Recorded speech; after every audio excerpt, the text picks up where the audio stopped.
Bismillahirrahmanirrahim. Alhamdulillahirabbil alamin. Wassalatu wassalamu ala asyrafil mursalin sayyidina Maulana Muhammadin wa ala alihi washabbihi asma'in amma ba'du. Ingkang sangat kula hormati Kiai Haji Atabik Ali dan keluarga, Kiai Haji Jirjis dan keluarga, wonten pernah Mbah kula sedanten, wonten Mbah Nafis, wonten Mbah Ida sedanten kang hormati. Duka mbah niku celukan wau Gus Yofur tasarruf dipanggil adik. Kula niki tasarruf, kula niki termasuk Bani Umar, terus kula kepanggih Bani Mbah Maksum teng Mbah Abdul Aziz. Terus Mbah Nuriyah niku Mbah Mas Furiyah, terus dugi Mbah Abdul Aziz. Kula niku mbah kandung kula Fatimah binti Idrus bin Umar. Mbah Umar niku garwane namine Maimunah binti Abdul Aziz. Terus kula yang teng mriki paling dekat ke kalian Lek Hindun, Mbah Hindun. Iki sami-sami putu Mbah Umar. Nggih kalian rileks kula badhe nerusaken cerita Gus Yofur, cerita Mas Maftuh, dan saya tidak akan gojlok karena beliau sudah punya tawaduk, sekarang sudah membaik. Karena saya juga heran kok beliau kelihatan pinter begitu malam ini itu. Saya pernah dijazahi bapak, kata bapak gini, "Hak, kon kudu terkenal ngalim, ra usah terkenal wali," kata beliau. Kenapa Pak? Wong nak terkenal alim itu bisa baca Wahab, Muhadzab, itu sing hasud sinau itu ya bagus karena ada kompetisi. Yang mengidolakan terus belajar halal haram itu juga bagus. Tapi nak terkenal wali tok itu kadang orang sowan nggo gula njuk donga, dadi rada-rada masalah. Makanya saya pernah matur sama Lek Hindun, Mbah itu Mbah Idris itu. Saya kalau muji Mbah Hamid Pasuruan mesti al-alim dulu. Karena itu kenangan saya, beliau itu orang alim. Bisa baca Jamul Jawamek, bisa sampai ketika di Termas juga beliau diberi gelar Sohibu Jamil Jawamek. Jadi saya teruskan cerita Gus Yofur. Dulu yang di Termas termasuk mbah saya, terus Mbah Ali, Gus Habib, sama Gus Muhammad. Terus dulu Mbah Munawir hubungannya dengan Kiai Mahfud Termas, dititipi Gus Muhammad, kemudian diajak ke sini. Karena Mbah Munawir orang Quran, singkat cerita Gus Muhammad ini menjadi alim dan hafal Quran. Terus jadi menantunya orang Betengan, terus punya anak Gus Harir, sekarang Gus Muham. Sehingga ini dzurriyyatan ba'duha min ba'd. Saya sendiri istri dari Mbah Idrus, mbah saya itu orang Kudus, namanya Sofia binti Maksum bin Soleh bin Asnawi Sepuh. Jadi yang Mbah Soleh ini dulu gurunya Mbah Soleh Darat ketika ngaji di Kudus. Sehingga silsilah ini harus kita jaga supaya kita punya tradisi yang benar. Saya tidak akan bosan-bosan belajar kitabnya Mbah Ali tentang Hujjatu Ahli Sunnah. Memang benar-benar belajar, artinya saya nikmati. Di antara yang saya kagumi yaitu ketika orang lain a priori dengan Ibnu Taimiyah, Bali itu ya kadang uji Ibnu Taimiyah, tapi ya kadang kritik. Yang dikritik tentu pendapat Ibnu Taimiyah yang tidak membolehkan orang ziarah Rasulullah SAW. Tapi yang dipuji adalah Ibnu Taimiyah meyakini bahwa qiraatul Quran itu tanfaul mayyit. Itu dipuji-puji sama Bali. Ibnu Taimiyah dikutip, Ibnul Qayyim dikutip. Saya akan cerita sedikit tentang tradisi hujjah. Dulu lama itu kelihatannya sederhana, tapi kalau berargumentasi itu hebat. Tadi Gus Yofur menyebut kitab Mbah Hasyim itu mengharamkan kentong. Beliau masyhur itu punya kitab namanya Al-Jasus an Tahrimin Nakus. Intinya kentong itu haram. Secara dalil ini meyakinkan sekali, karena ketika Rasulullah rembukan sama sahabat, kita dengan apa memaklumatkan orang kalau waktu sholat masuk? Ada sahabat yang usul pakai kentong, dzakalin nasoro itu Nasrani. Ya pakai buk itu semacam trompet besar, dzakalil Yahud. Kemudian ada yang usul kalau gitu api ya Rasulullah, dzakalil Majus. Sehingga dari hadis itu Mbah Hasyim berpikir kentong itu haram. Tapi Mbah Fakih Mas Kumambang itu mengkritik Mbah Hasyim dengan ngarang kitab Hazurru'us an Tahrimin Nakus. Jadi beliau ngomentari kitab itu sambil geleng-geleng kepala. Kitab kok keliru nganti ngono. Itu jadi cara pikirannya siapa Ki Fakih. Kentong di Indonesia itu kanggo wedhus dicolong gitu. Pos kampling gitu. Kalau ada banjiran ya kentong, ada maling ya kentong. Jadi nggak ada persamaan sama sekali dengan kentong yang milik orang apa? Nasrani. Sehingga di pondok saya itu ada kentong tapi jelek sekali. Karena itu satu-satunya cara supaya beda dengan kentong yang di gereja. Kalau elek kan mirip kentong di pos kampling. Itu ya agak-agak ilmiah sedikit. Dulu ceritanya Gus Zofur itu saya teruskan. Itu singkat cerita, itu kalau yang di kejadian di Termas itu Mbah Dimyati sudah nyuruh semua kentong disembunyikan karena mau ada Mbah Hashim. Cerita itu mukarror di Kiai Fakih sama di Kiai Dimyati Termas.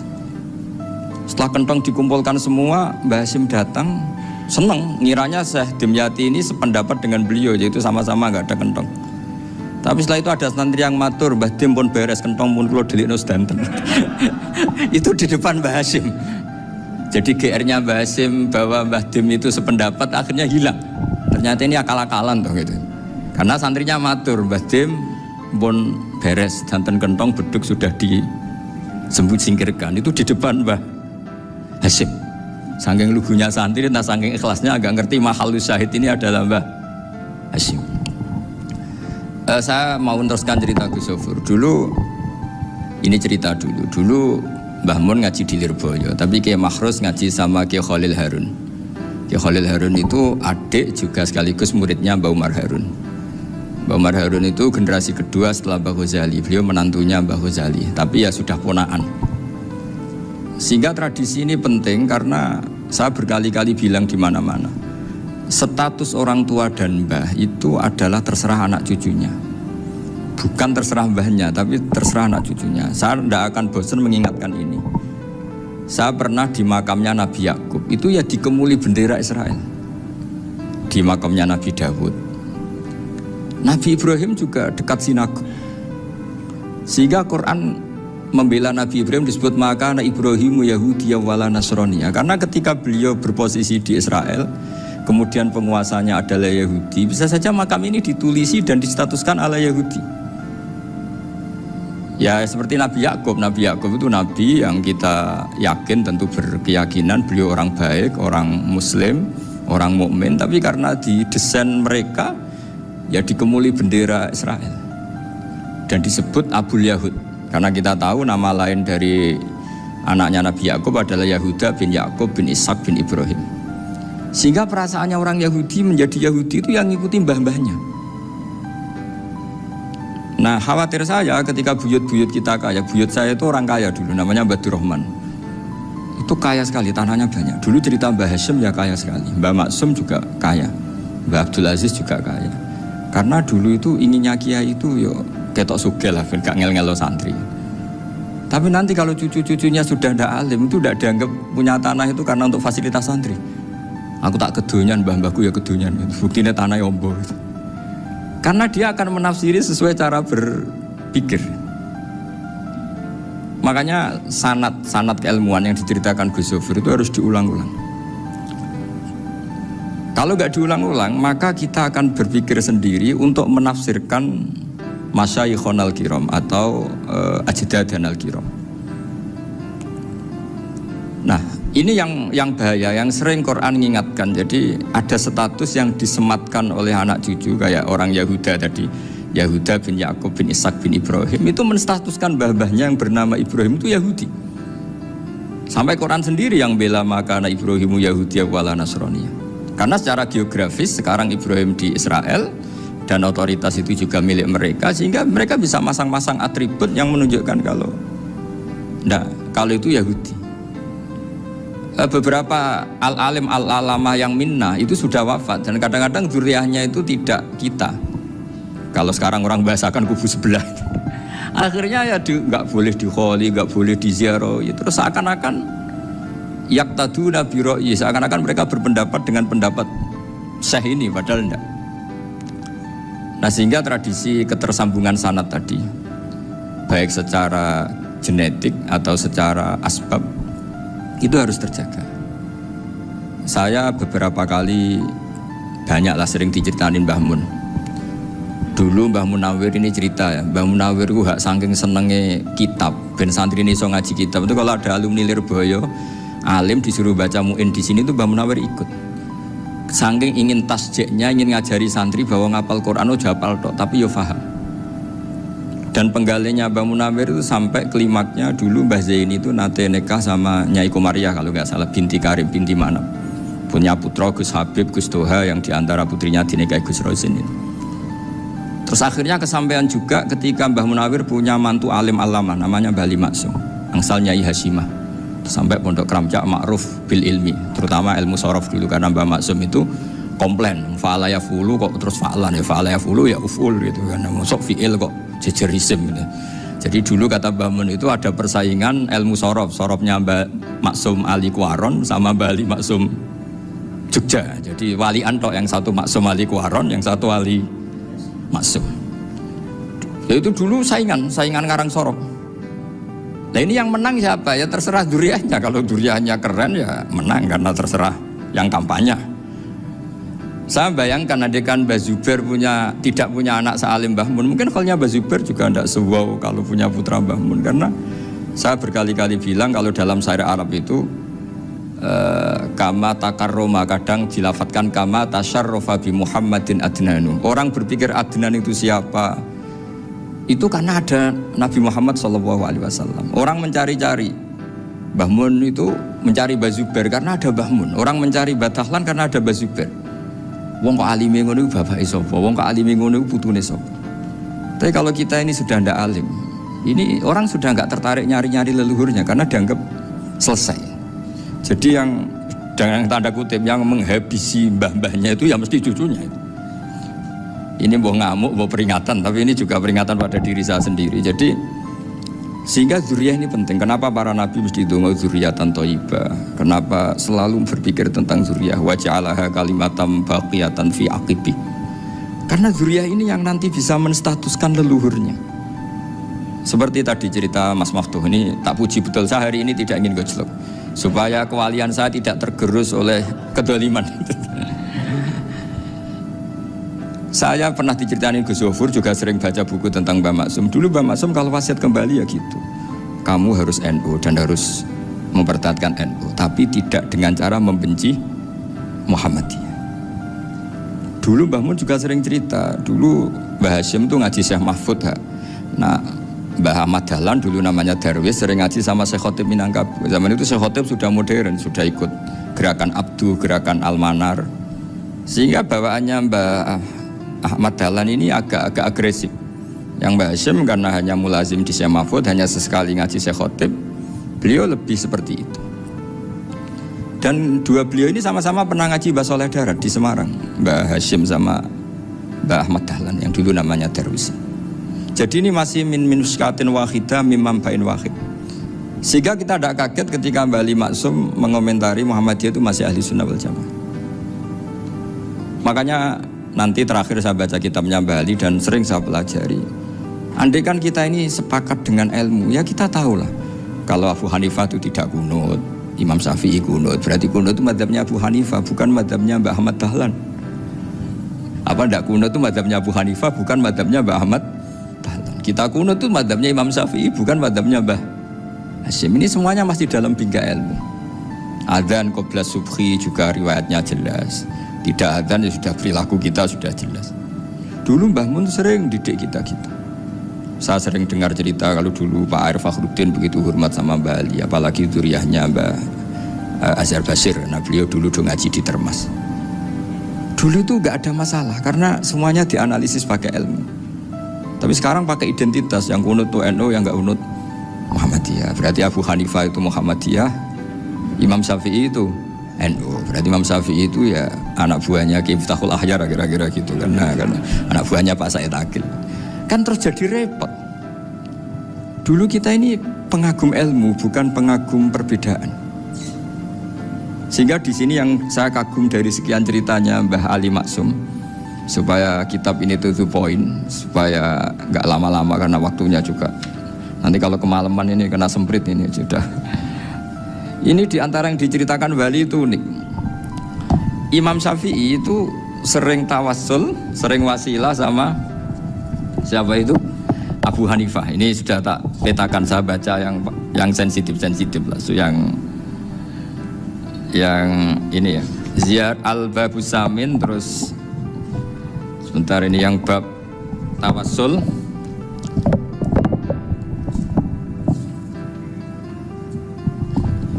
Sini halaman 90, mungkin santri-santri Kerapjak bisa ngecek lagi di kitab Hujjatu Ahli Sunnah. Ketika cerita tawassul, di antara yang diceritakan Mbah Ali Maksum adalah perilaku ya, bukan sekedar statement tapi apa? Perilaku. Perilakunya Imam Syafi'i atau ahwalnya kalau bahasa halusnya, yang selalu ke makamnya Abu Hanifah untuk tawassul.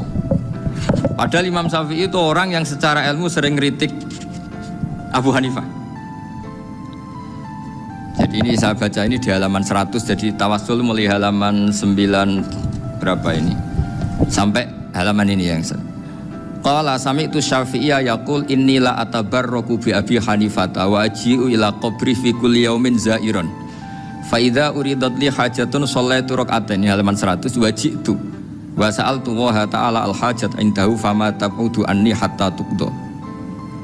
Kanal Imam Syafi'i ayyama huwa bi Baghdad yatawassalu bil Imam Abi Hanifah yaji'u ila dorihi fayusallimu alaihi wa yatawassalu ila Allah bihi fi qada'i hajati. Terus wa yatawassalu Imam Ahmad bi Imamina Syafi'i. Jadi di antara yang diceritakan Mbah Ali Maksum itu betapa Imam Syafi'i yang terkenal sering mengkritik Abu Hanifah dalam tatanan fikih karena beliau tidak percaya ada istihsan. Abu Hanifah berpendapat adanya istihsan, dan kita tahu lah ikhtilafu Syafi'i wa Abu Hanifah itu besar sekali. Tapi beliau itu tahu Abu Hanifah itu orang yang sangat soleh. Abu Hanifah itu kalau ketemu sama orang yang utang beliau itu yang lari bukan yang utang Abu Hanifah, karena takut orangnya itu izin. Jadi kalau ketemu yang utang di jalan itu yang sembunyi itu Abu Hanifah. Kenapa engkau sembunyi? Ada yang utang saya lewat, nanti orangnya malu. Jadi setingkat Robiah Adawiyah itu beliau di rumah ada maling itu sembunyi. Ditanya kenapa engkau sembunyi? Malu, gak ada yang dimaling.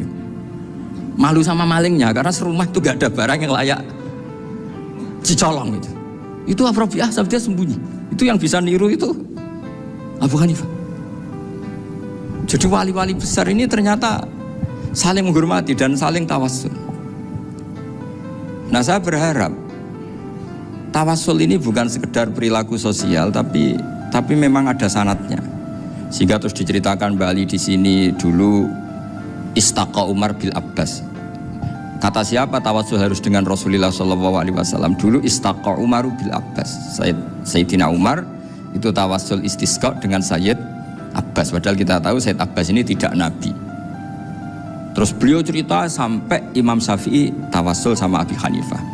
Sehingga gak ada perdebatan itu kan Umar. Kalau Umar kan ada jaminan boleh diikuti karena beliau sahabat. Bali cerita tentang Imam Syafi'i yang tawassul dengan Abu Hanifah. Seargumentatif itu. Maka saran saya kepada alumni Kerapjak, santri-santri Kerapjak, karena saya hanya berani ngomong sama santri Kerapjak, sama mas saya ada berani kalah sepuh. Itu tradisi keilmuan itu harus dijaga dengan hujjah dan dengan tadwin, dengan pembukuan. Saya punya sekian cerita ya, misalnya dulu kita mungkin iskal itu janggal. Kenapa sih orang Islam tukaran sama orang Islam itu?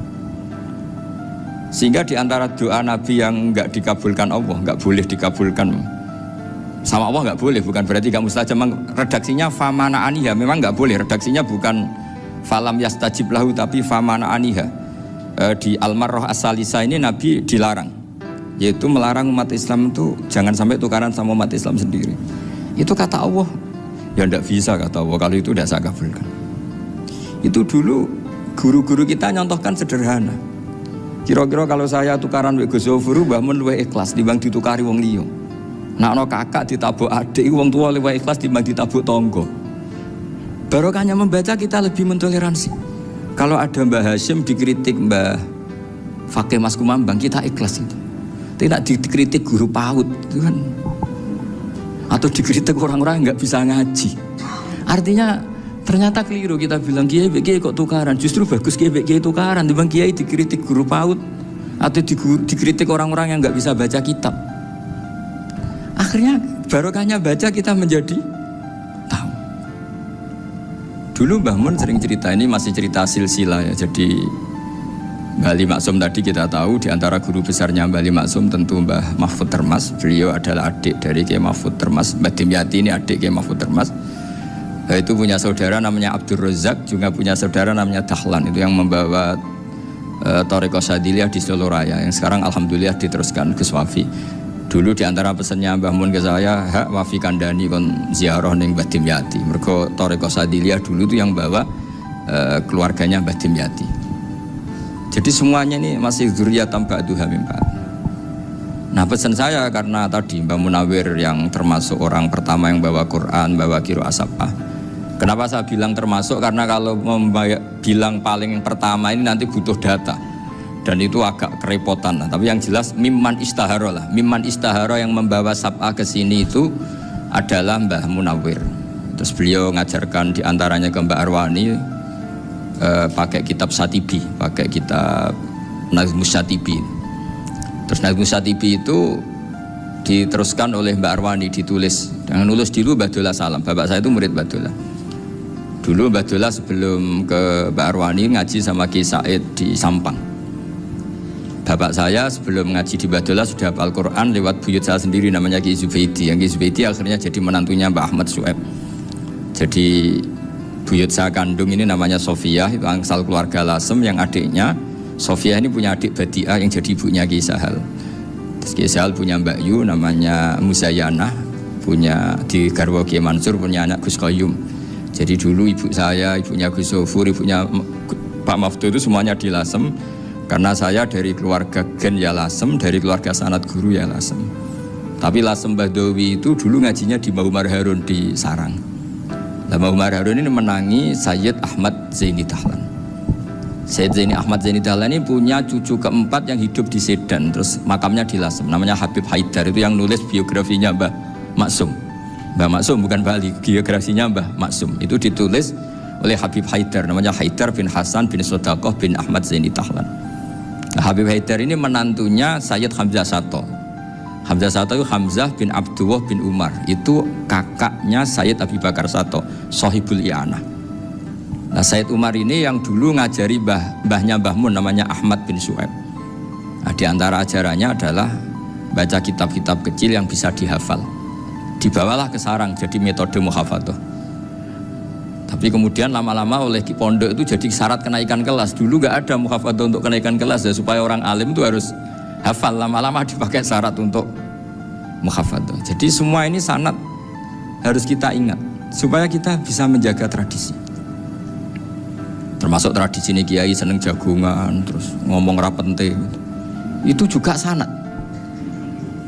Setahu saya Mbah Mun itu kalau ketemu bapak ya guyon terus. Saya punya kenangan tuh yang dulu agak iskal tuh begini. Ada isu lah, entah isu entah hoax entah apa, ada kaji itu agak beling itu, pokoknya beling lah gitu. Seneng siapa itu, rondo lah apa itu. Pokoknya beling gitu. Ketika Mbah Mun dilaporin tamu kalau kaji itu beling sama rondo itu, Mbah Mun tanyanya lucu. Lu ayu no cung, wayu banget Mbah. Wayu. Itu bapak juga bakas ayu nih. Dulu saya sekali ini kiai kok bakas wong ayu, bakas budine barang lah kira-kira gitu. Tapi setelah saya tambah alim, tambah ngerti itu, kata bapak gini, ya apik bakas ayu hak timbang iyakno malah qadzaf. Ternyata seni. Sekali Mbah Mun atau bapak bilang, "Waji kok zina kaji," maka larinya ke qadzaf. Maka menghindari bahasa menuduh, ngomong yang enggak penting. Loh ayu no. Jadi kiai dulu tuh orang sok suci tapi menghindari hal-hal yang jadi punya seni untuk ngelola kehidupan. Orang bermalam-malam jagungan sama teman asik itu kan perlawanan terhadap nafsu kita, syahwat kita untuk mungkin nikmati dugem di bar atau di tempat-tempat maksiat. Itu setan di Indonesia tuh kakuati sama Ki Jawa. Orang supaya tidak tertarik maksiat itu Ki Jawa cukup ketemu kancane masak terong guyon, gejlok-gejlokan zaman mondok, sewengi lulus sangka maksiat. Bar wis tutup. Perlawanannya sederhana, nggak pakai tahajud, nggak pakai wiridan. Karena Ki Jawa juga kalau rapati potongan ahli ibadah gitu, itu jagungan. Gitu. Jadi setahu saya itu pernah lihat Bali itu sekali ketika beliau ngisi ceramah di Mbah Hamid Bedowi. Saya masih kecil diajak bapak. Dulu kalau bapak ngelihat Bali sama Mbah Hamid itu mesti nangis, karena dua orang alim bertemu. Yang akhirnya ya bisanan itu. Mbah Hamid punya anak Gus Nasih, di sini ada Mbah Nafisa, terus jadi Mbak Salih Hindun itu. Jadi dulu tuh ya guyon terus ketika ketemu. Itu yang sering bodoni Mbah Hamid itu ya Ki Bisri. Ki Bisri itu kalau datang ke Kiai Hamid Pasuruan, nak wali tenan aku teko ditatakno mangan. Jadi ukurannya ya. Ternyata sampai sana dikei mangan tenan. Masih belum mengakui, kan nak wali tenan aku iki kiai rung di mobil, dongakno aku di mobil. Sudah kalah 1 seri itu masih gak terima. Lalu itu Mbah Hamid akhirnya berdoa, ayo monggo, mungkin-mungkin Ki Bisri gak ada mobil. Itu setelah didoain masih tanya, mereknya apa merek? Jadi itu Mbah Hamid jawab, ya paling Holden itu. Nah, paling Holden. Itu nyari mobil itu ya adalah dapatnya Holden. Suatu saat Mbah Bisri diundang Mbah Hamid gak dikasih bisara. Karena utangnya sudah banyak Mbah Hamid. Mbah Bisri ini utang tadi, utang doa tadi. Itu ya gak dikasih bisara. Ya gak mau kesang rapopo kelambimu kayak aku. Didol sama muhibbinya Mbah Hamid. Itu harganya melebihi jatah bisara. Ketemu Mbah Hamid, Kang, susu Kang, mergo. Jadi dulu itu rileks, makanya ini yang diceritakan ke Zofur. Sebetulnya kalau kiai-kiai itu bersanad itu ya rileks, hidupnya itu rileks. Karena rileks ini perlawanan terhadap kemungkaran. Saya dulu musyawarah sering sama Gus Zofur usul fikih. Itu jelas di antara yang ditulis Lubil Usul itu. Ya kita tahu tadi misalnya sanad usul fikih, Mbah Ber itu sangat al-usuli, Kiai Zubair Dahlan, abahnya Mbah Mun. Punya murid diantaranya Kiai Sahal. Kiai Sahal punya karangan Thariqatul Husul fi Syarhi Lubil Usul.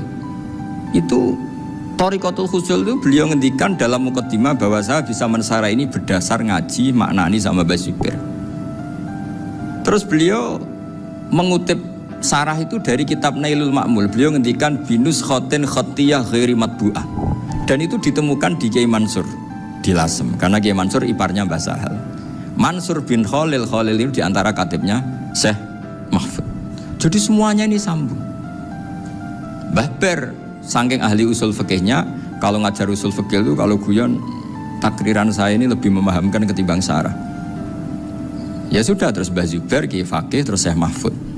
Di sini Syekh Mahfud termasuk orang yang dekat Mbah Munawir, sampai putrane Mbah Mahfud namanya Gus Muhammad dibawa Mbah Munawir, kemudian mondok di Termas diantaranya, terus dinikah jadi menantunya kalau nggak salah Haji Taslim di Betengan, kemudian sekarang duriannya Mbah Mahfud di Betengan. Ini nggak boleh hilang secara seperti itu. Diantara di usul fikih diterangkan, ketika diantara 5 hukum itu ada yang bernama mubah. Mubah itu boleh dilakukan, boleh ditinggalkan, dan kalau dilakukan ya tidak berpahala, tidak disiksa. Itu ada ulama yang protes nggak bisa seperti itu. Ithma min mubahin ila wa tahaqqaqu bihi tarku haramimma. Fa'il zamu minas sukun tarkul qatli wa minas sukut tarkul qadaf. Tidak bisa, mubah itu tidak ada. Kalau kiai jagungan semalaman, itu Allah ngitungnya itu hada taroka dugem, wa hada taroka delok dangdut, wa hada taroka kada wa kada. Oh, itu luar biasa. Dan kita ngikuti yang seperti itu saja. Gak usah tahajud, gak usah witir telulas kaya ora kuat timbang gremeng wis.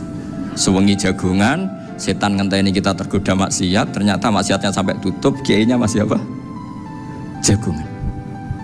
Jadi jagungan saja ada ilmunya bahwa itu perlawanan terhadap tarkul ma'asi. Sehingga bagaimana Anda katakan mubah ini mubah, toh gunanya adalah tarkul haram. Meskipun efek mubah juga bisa tarkul wajib, wae bojo blonjo turu. Ya kan, wae ngrumati ibuke turu. Itu halal wajib. Jadi mubah itu resikonya ya bisa tarkul wajib, bisa tarkul haram.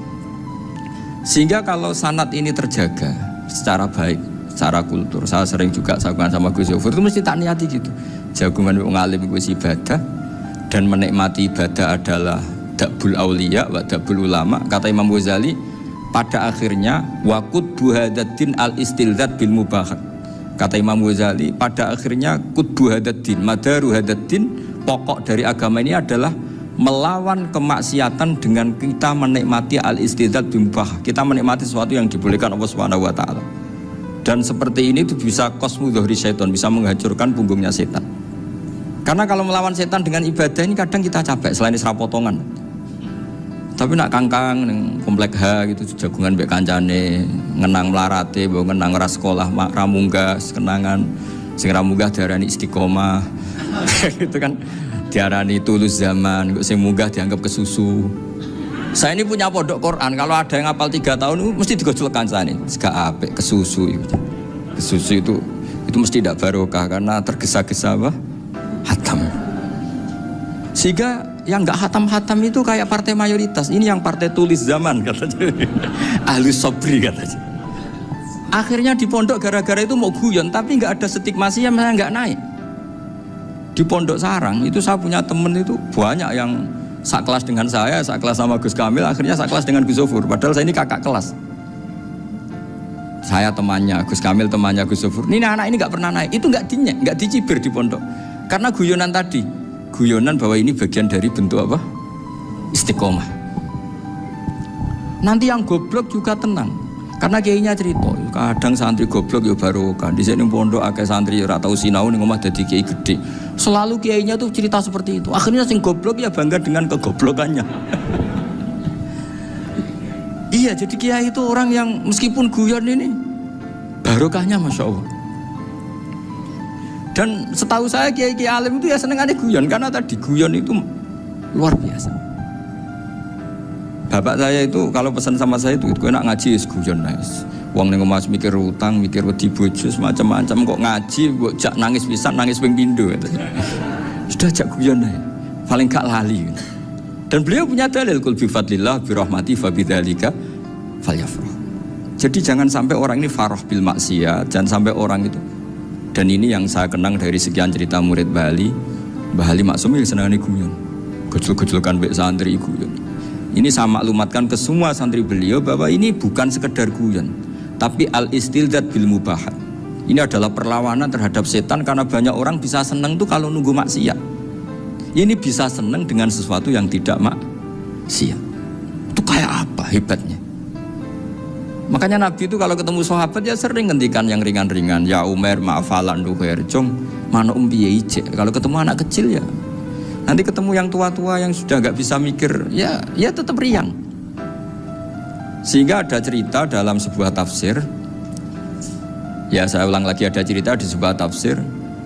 Kenapa Nabi Musa ditanya Allah, wa matilka biyaminika ya Musa.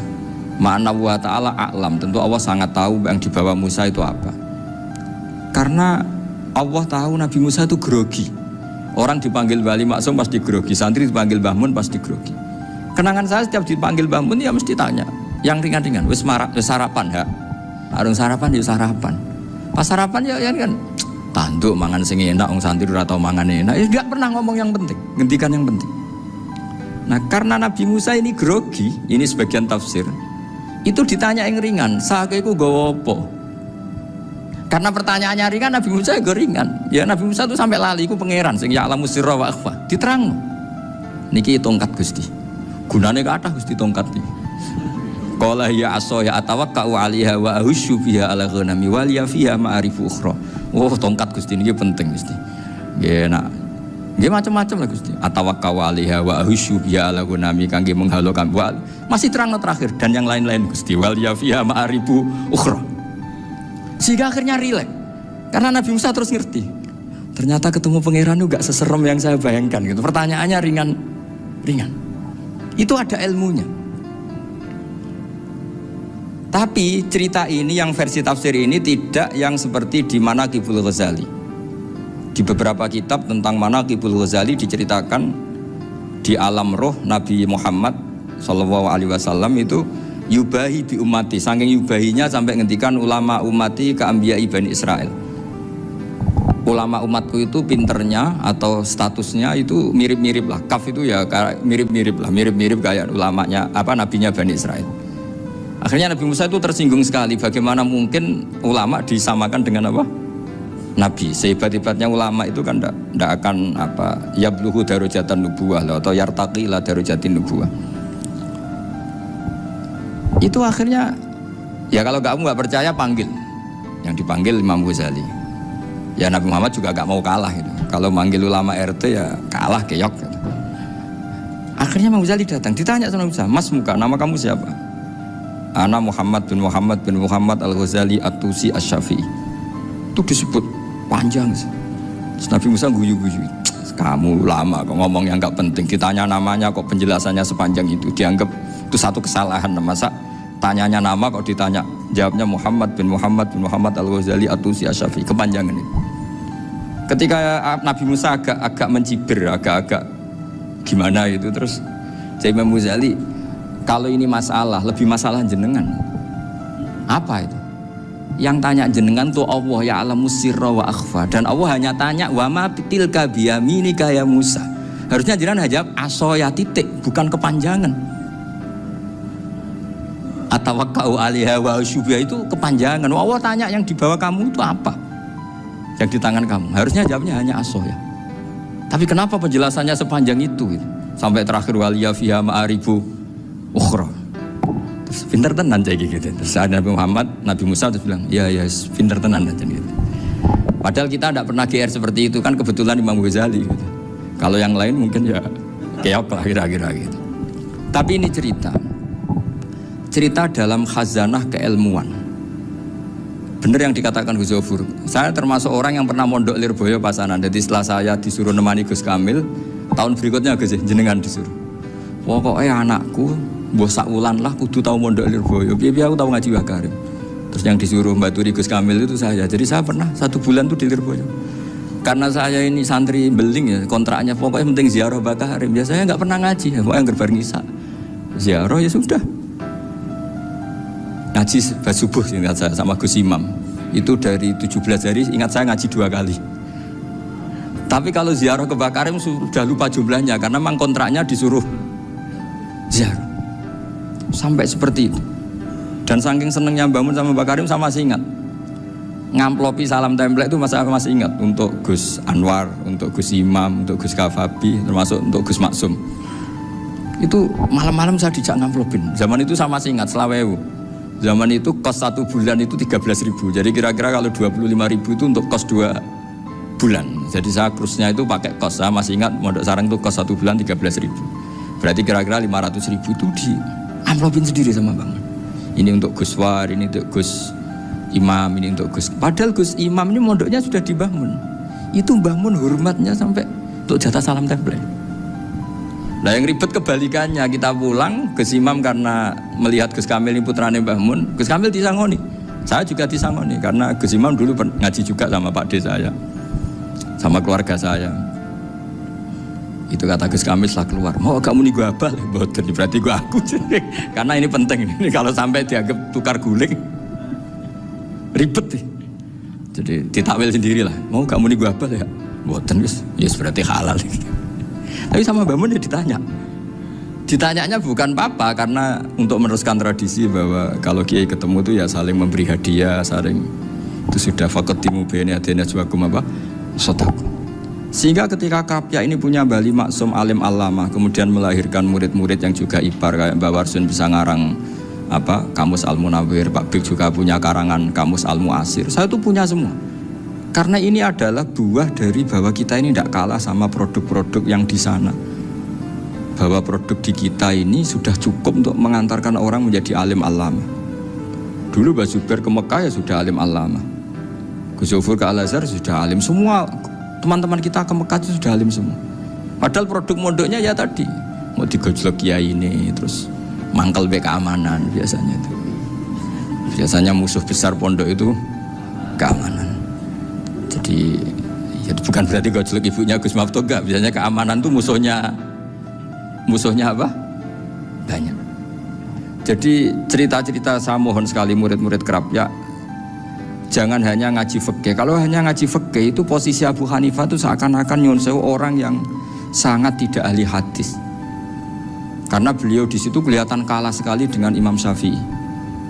Apalagi di perdebatannya Muhammad bin Hasan Asy-Syaibani dengan Imam Syafi'i itu kelihatan sekali betapa Abu Hanifah itu orang yang nyuwun sewu ditinggalkan dalam ilmu hadis. Sampai beliau hanya dapat gelar min ulama ahli ra'yi, termasuk ulama yang kuat logikanya. Juga harus baca kitab-kitab seperti ini. Ternyata di balik Imam Syafi'i mukhalif pada beliau di bab-bab fikih, perilakunya sangat hormat. Sampai beliau tuh kalau tawassul ke kuburannya Abu Hanifah. Dan beliau ngendikan an-nasu fil fiqhi iyalun ala Abu Hanifah. Semua orang yang ahli fikih itu masih anak buahnya Abu Hanifah. Saya berkali-kali cerita, mazhab Syafi'i itu alatut tadhir hanya 2, yaitu alma wa turab. Abu Hanifah nambahi wanar. Alasannya Abu Hanifah, orang mukmin yang dosanya banyak itu dibakar di neraka, dan alasannya Allah litadhirihim, untuk mensucikan mereka. Jika pikirannya Abu Hanifah, an-nar itu min alatit tadhir. Apa yang terjadi ketika bata itu, batu bata yang dibakar, di situ campur teletong, campur apa-apa, itu kalau sudah hormat Abu Hanifah selesai, sudah suci, karena sudah ngelewatin pembakaran. Meskipun kita tidak akan kalau kehilangan air terus wudhu dengan api, bisa bunyak semua itu. Tapi apapun itu menjadi solusi. Sehingga saya punya kitab namanya Ikhtilafu Malik, Ikhtilafu Malik wa Abu Hanifah atau Ikhtilafu Syafi'i ma Abu Hanifah. Itu kelihatan sekali kalau Abu Hanifah itu menurut saya posisinya kalah. Karena yang ngarang orang-orang Syafi'i. Tapi kalau melihat kitab-kitab kewalian, misalnya di kitab Mizan Kubro ini juga sering disebut kisah itu Mbak Ali Maksum tentang Imam Sa'roni. Berkali-kali beliau mengutip Mizan Kubro. Itu Abu Hanifah adalah orang yang sangat mukasyafah. Artinya ketika Nabi cerita air wudhu itu menjatuhkan dosa, tidak ada air wudhu yang jatuh ke kamu kecuali saat itu juga dosa kamu jatuh. Itu beliau datang ke Madharota Kufah. Kemudian beliau bilang sama si orang tua tadi, tub aniz zina. Orangnya terus bilang atubu minaz zina. Ada lagi pemuda datang dibilangin tub an uquqi walidayka, terus bilang tub tu an uquqi walidayya. Sampai yang terakhir ada tub an simai alatilahwi atau an samai alatilahwi, terus tub tu an samai. Ketika orang itu ditanya, kenapa engkau begitu tahu dosanya apa? Saya tahu air wudhu ini menjatuhkan apa. Jadi kira-kira kalau zina mungkin ya batang babi lah. Kalau hanya sekedar melihat bak-bak mungkin ya curut atau tikus lah kira-kira gitu. Nah dulu dulu ya mungkin ya tikus cilik gitu. Nah dulu suwi ya tikus werok itu atau apalah. Pokoknya beliau itu tahu. Tapi anehnya Abu Hanifah apa? Setelah itu dia nangis minta mukasafahnya ditutup. Ya Allah, saya ini mukasafah kok malah menjadi tahu sawatil mukmin. Padahal aturan syariat jenengan man satara musliman satarahu, bahwa enggak baik melihat jeleknya orang mukmin. Minta ditutup. Makanya saya ini bangga ada mukasafah. Makom yang kita sampai sekarang tuh makom setelah Abu Hanifah mukasafah. Jadi Abu Hanifah repot-repot mukasafah, minta makomnya ditutup tidak menjadi mukasafah. Dan alhamdulillah kita sudah tidak mukasafah sebelum minta ditutup. Jadi kita ini keren. Keren karena aturannya itu man satara musliman satara huwa, yang tidak tahu aibnya orang muslim maka Allah akan nutupi aibnya di akhirat. Dan kita alhamdulillah barokahnya tidak mukasafah, tidak ngerti aibnya orang mukmin. Jadi kita harus pakai patokan ilmu. Saya ulang lagi, kita harus pakai patokan. Makanya saya tahu betul ketika Kiai Hamid Pasuruan, beliau dulu ngaji Jamul Jame, ngaji Juman, Bali Maksum di sana sama Gus Habib, sama Gus Muhammad bin Mahfud, termasuk mbah saya kandung dulu Kiai Sidik, mbah saya yang dari itu juga ngaji di Termas. Bapak saya dulu Kiai Nur Salim ngaji di Buyut Baiti. Dulu itu kawin juga sederhana, kayak cerita Gus Zofur. Jadi bapak saya kandung itu Kiai Nur Salim itu ngaji di Mbah Baiti. Mbah Baiti itu adik kandungnya buyutnya saya dari ibu. Nah Mbah Baiti itu teman akrabnya mbah saya namanya Kiai Nur Sam, Mbah Nur Sam. Singkat cerita terus Nur Kiai Jorabi narat Arabekno itu. Setelah bapak saya ke Badullah mau ditawarin jadi mantu, kata bapak saya kula pun dipek mantu Mbah Baiti. Akhirnya dapat ibu saya itu. Karena ibu saya itu cucu Mbah Baiti, itu cucu lambung. Jadi mbahnya ibu saya itu Mbak Yunya Mbah Baiti. Namanya Mbak Sofia tadi yang dapat Mbak Idris itu. Yang Mbak Idris ini bin Umar. Ya Mbak Umar yang mbahnya Mbak Hamid, Hamid bin Abdul bin Umar. Kalau bahasa itu Fatimah binti Idris bin Umar. Dulu kecilnya Mbak Idris namanya Abdul Khalik. Kalau kecilnya Mbak Hamid namanya Abdul Mukti. Kalau kecilnya Mbah Maksum namanya Muhammadun kalau nggak salah. Dulu itu orang dulu itu namanya dua-dua karena diganti ketika musim apa? Haji. Jadi ini terjaga. Sehingga tidak ada ceritanya kiai-kiai yang jagongan kemudian santrinya itu yang agak-agak khawatir. Kiai kok sungi-sungi jagongan, gak tahajud, gak duha, itu tidak ada. Karena ini dianggap fi'lul mubahat untuk melawan mungkarat. Jadi sehingga di kitab Ikhya diterangkan, kamu jangan ngira orang-orang soleh ketika jagungan itu min ahlil bitolah wa takasur. Itu orang-orang yang pemalas, itu enggak. Tapi mereka bisa mengasyiki Allah. Bahwa dalam jagungan ketemu teman ya asik, gejul-gejulkan sama Pak Maftuh ya asik. Dan keasikan ini bentuk perlawanan terhadap keasikan harus dengan maksiat. Itu kayak apa kalau kita ngaji sampai seperti itu. Termasuk tadi yang diceritakan Pak Maftuh kitab Hunyah. Semoga beliau cerita juga pernah belajar. Saya pernah belajar kitab Hunyah khatam. Itu diantara yang diceritakan Syabdul Qadir Al-Jilani tadi kata beliau Al-Jilani dipakai Jim Al-Jilani. Ini agak beda dengan kita. Mbah Zubair itu punya kitab namanya Al-Qolaid Al-Uluiyah. Beliau menfatwakan nama-nama ajam itu kamu bebas. Ajamiyun fasna bihi masyita. Sehingga kita kalau punya kiai harus mau cokolal ustukhri. Sehingga tak mau cokolal istukhri. Tirmidzi juga nasibnya sama. Qolat rawahut Tirmidziyu. Sehingga tak rawahut Turmudziyu. Yang satu rawahut Tarmidhiyu. Ya karena kita keluarganya Tarmidhi apa enggak gitu.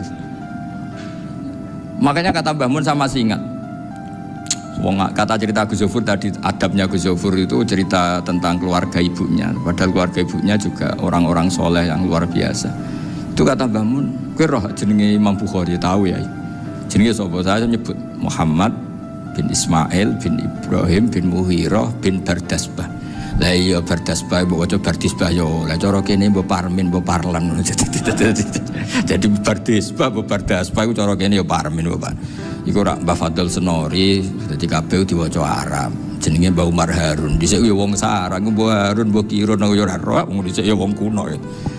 Jadi kalau versi Mbah Fadl termasuk yang pertama bikin nasab Mbah Maksum itu tulisannya Mbah Fadl yang dikutip Habib Haidar tadi. Ya saya seperti Gus Zofur juga mencari-cari hubungan ulama-ulama di Jawa ini. Itu Mbah Mun itu kalau bicara mbahku orang sing jenenge Kiai Serut. Kalau ditulisannya Mbah Fadl itu Syaraf. Jadi Mbah Fadl itu fanatik orang-orang alim itu ditulis Arab, kalau Mbah Mun itu Jawa. Dulu itu ada wali seto di daerah saya. Dulu orang ya janggal, ternyata ada sato itu kesamaan di Arabnya itu. Sehingga kiai-kiai itu ada fanatik Tirmidzi, Turmudi, Tarmidzi, Jilani, Jailani karena ajamiyun fasna bihi masyita. Jadi kalau nama-nama ajam semongko lah baca sekenanya sementing. Cuma mungkin tahqiqnya benar Pak Maftuh tadi memang di Mu'jamul Buldan itu Al-Jilani bikasri jim ya sudah kita baca Al-Jilani. Sebab itu kayak Pondok Pelosok Lirboyo itu menurut saya bagus. Orang itu maknani betul sama gurunya. Kalau sarang enggak. Kalau Pondok Lirboyo, pondok yang tadi ternyata keluarga Mbah Munawir sini pernah bisanan, yaitu Mbah Zaini pernah nikah sama Nyai Komariah ya kalau nggak salah, punya putra Gus Habib ya, Pak Toha dan sebagainya. Itu betapa hubungan pondok Quran sama pondok kitab dulu itu nggak pernah terputus. Bapak saya setelah hafal Quran itu dulu ngaji Mbah Zubair. Jadi bapak saya sering ngutip mu'en apa, padahal bapak saya itu terkenal tuh, beliau cita-citanya itu saya ingin hafal Quran kayak hafal Fatihah. Beliau itu sampai sepulahnya sekali. Karena beliau inginnya hafal Quran kayak hafal Fatihah. Termasuk murid terbaiknya Mbah Dullah bapak saya. Itu ya ngaji kitab. Sehingga kata Mbah Mun, jadi Mbah Munawir de mantu Bali Maksum, itu ya sudah dipenggali. Sudah dipenggali dituruti pangeran. Lahirlah seorang Bali Maksum yang membawa. Jadi dulu itu ya Gus Muhammad yang ngaji di Termas, nanti Mbak Arwani sebelum ngaji di sini ngaji di Tebu Ireng. Sehingga Mbak Arwani bisa ngarang kitab. Beliau ngarang kitab tentang Sab'ah. Faidul Barokat namanya. Ya nulisnya ya fasih ya. Saya punya tulisan tangannya Mbak Arwani itu banyak. Saya juga punya tulisan tangannya Mbak Hasyim Asy'ari ketika nyurati buyut saya yang di Damaran itu pakai bahasa Arab. Jadi dulu itu Mbah Ali Maksum juga sama. Surat-suratannya dulu sama tokoh-tokoh Muhammadiyah ya bahasa Arab. Nah ini harus kita dengar dari abna, dari bahwa Mbah Maksum kemarin yang diceritakan Gus Zofur di Khol Mbah Maksum, kue kudu belo NU, kudu tetap NU, tapi bukan dengan cara membenci Muhammadiyah. Tadi Pak Maftuh menguatkan sanad itu dari Pak Atabik bahwa Muhammadiyah termasuk ahli sunnah karena sama-sama tidak sabus sahabat, sama-sama ikromus sahabat dan sama-sama bermadhab. Nah soal akhirnya ada beberapa yang serapati seneng ngaji ini yang agak ribet. Tapi kamu tidak usah ngeritik Muhammadiyah agak seneng ngaji, kayaknya juga sama, kita nggak seneng ngaji juga banyak itu. Jadi kalau ngeritiknya masalah itu kan kita ya agak-agak sama. Ya jadi ternyata di sini, terus ini yang terakhir supaya nggak lama-lama, Bali juga punya sisi keras sekali. Jadi dalam hal-hal yang khas ini di halaman 87. Itu keras sekali. Beliau ngendikan wahal bi jununun hatta usdira amri lil mu'minin alla yazuru rasulahum. Jadi ketika saya tadi sudah bilang bahwa beliau sering muji Ibnu Taimiyah dalam banyak hal, tapi dalam banyak hal juga beliau mengkritik Ibnu Taimiyah ketika menafsirkan la tusaddur rihal illa ila salasati masajid. Kemudian Ibnu Taimiyah tidak mentasrekkan, tidak mensunatkan ziarah kubur Rasulullah SAW. Beliau mengkritik. Dan cara mengkritik adalah ngendikan ulaikal ladzina yuriduna ayyahulu bainahu sallallahu alaihi wasallam wa baina ummatihi fi nakhiyatin. Itu adalah orang-orang yang ingin membuat batas antara Nabi dan umatnya. Saya termasuk terinspirasi makalah Bali ini adalah bagaimana Anda mengkafirkan orang Islam berdasar qala Rasulullah sallallahu alaihi wasallam. Wan nabiyyu asyaddun nasi syafaqatan li ummati. Wan nabiyyu akhrasun nas, orang yang paling serius supaya umatnya ini selamat. Kemudian Anda dengan hadisnya Nabi mentafrik bainahu wa baina ummati berdasar dawuh Kanjeng Nabi. Cek mentalahan nih. Makanya saya itu nggak pernah keras di bab ini. Misalnya nyuruh saya ada santri sarang yang nakal, terus saya tidak berani komentar karena saya tahu Mbah Mun itu sangat mencintai santrinya meskipun yang nakal. Saya melihat sendiri, bukan jari ada santri cara pelaturan pondok itu diboyong karena nakal. Itu Mbah Mun ngendikan begini, ya jeng yo ke diboyong itu cara aturan pondok. Nah aturannya pangeran ngger kowe tobat dadi wong apik ya dadi wong saleh. Ya kowe kudu tetep sering rene, kowe tetep santriku dunya akhirat.